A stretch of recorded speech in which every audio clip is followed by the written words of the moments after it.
In this tutorial, I'm going to go over how to combine basic shapes together to make more complex shapes. There are two ways that you can do this. You can do this either with the Pathfinder operations or the Shape Builder tool.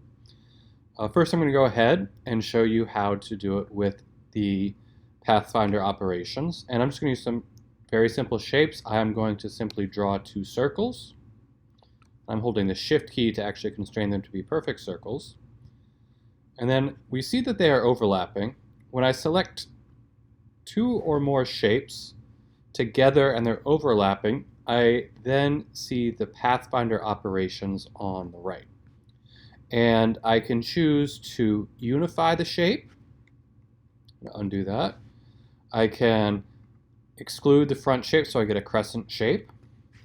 Or I can intersect them so that I get an eye shape.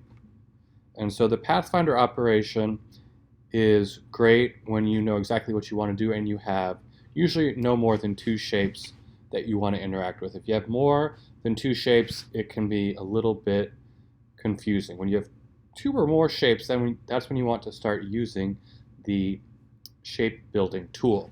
So again, I am now going to start with two circles here.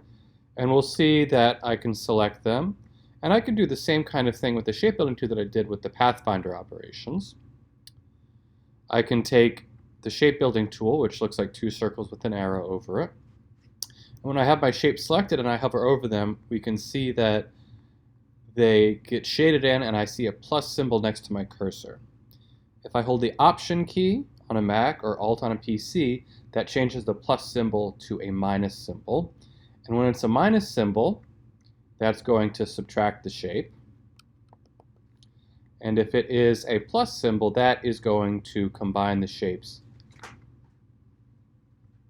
together. So I can combine them all together there. So we can get similar shapes. You'll see I can go ahead and still make my eyeball shape, but I have to do two swipes instead of simply using the Pathfinder operations. So Pathfinder operations is great when you want to avoid selecting all the different areas to subtract it, but the shape building tool can be a little bit more intuitive when you are building more complex shapes.